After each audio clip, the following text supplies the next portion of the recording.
Welcome to the Think Forward podcast, where we speak with futurists, innovators, and big thinkers.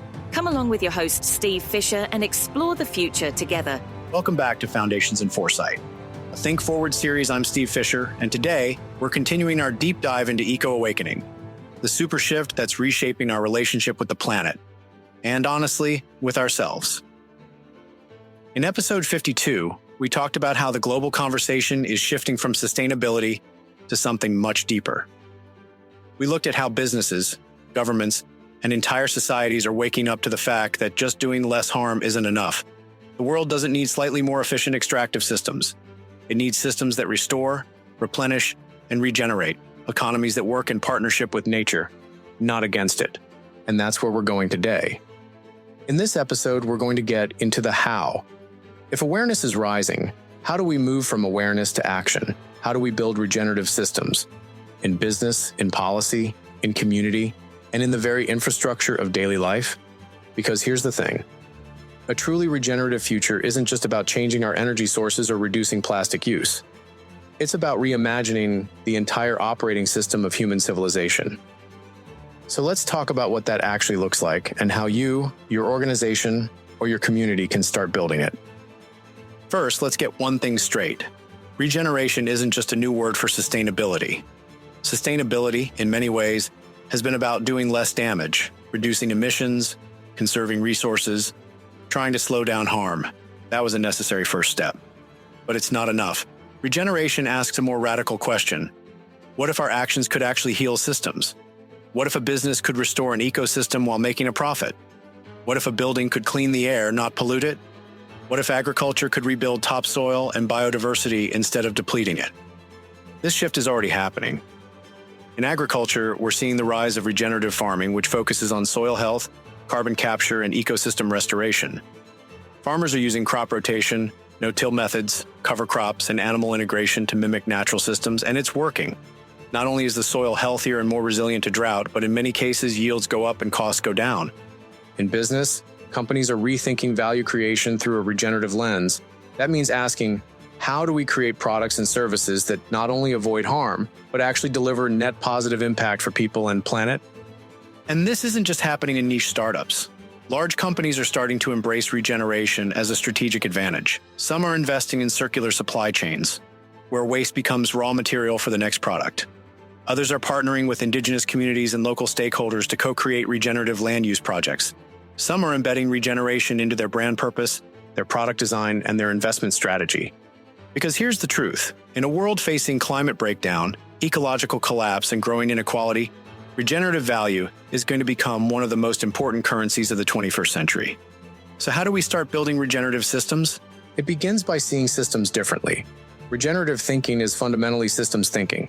You can't optimize for a single metric like profit or yield without understanding the impact on everything around it. The key is to look for relationships, not just outcomes. A regenerative business doesn't just look at its carbon footprint. It looks at its role in supporting local communities, building ecological health, and enhancing long-term resilience. It treats the economy, the environment, and society as interconnected living systems. One of the tools we've talked about in this podcast, the transform model, is incredibly helpful here. Because building regenerative systems isn't about making incremental changes. It's about applying deep transformation across multiple levels: mindset, structure, behavior, and outcomes. The most effective regenerative efforts don't just tweak policies or products. They shift worldviews. They challenge assumptions about what growth means. They reimagine leadership, ownership, and design. They operate from a place of interconnection, reciprocity, and long-term thinking. And while that might sound abstract, we're seeing real-world examples every day. There are developers designing regenerative cities where infrastructure works like a forest, absorbing water, cleaning air, generating energy, and supporting human well-being. There are fashion companies growing materials from mushrooms, algae, and bacterial cellulose, creating textiles that biodegrade naturally instead of sitting in landfills for centuries. There are even financial systems being reimagined. Regenerative investment funds, climate bonds tied to ecosystem restoration, and new ownership models that share value with communities and future generations. This is what regeneration looks like in practice. It's bold, it's imaginative, and it's absolutely necessary. Now let's bring it closer to home. What does this mean for you, for your team, your organization, your career? It means we all have an opportunity, and honestly, a responsibility to start thinking regeneratively. Whether you're in business, design, education, finance, policy, or health, you can ask, how do my decisions affect the systems I'm part of? Am I working with the grain of nature or against it? Am I contributing to resilience or extraction? You don't need to have it all figured out. But starting with better questions is a great first step. If you're a leader, you can bring these questions into your strategy sessions. If you're a designer, you can embed regenerative principles into how you frame a brief. If you're in HR or talent development, you can look at regenerative leadership practices, ways of cultivating teams and cultures that nourish people, not burn them out. And if you're an entrepreneur or innovator, well, this is your moment, because the regenerative economy is still in its early days. There is so much room to build. So here's the bottom line. EcoAwakening isn't just a super shift. It's a reorientation of our values, our priorities, and our design principles. The future isn't just about doing less harm. It's about learning how to do more good.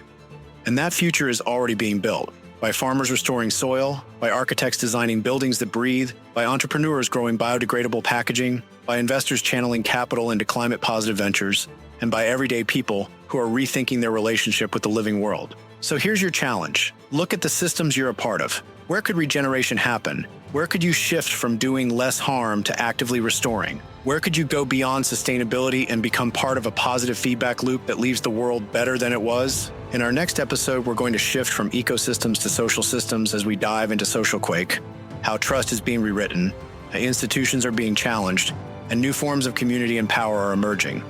Until then, keep exploring, questioning, and as always, think forward.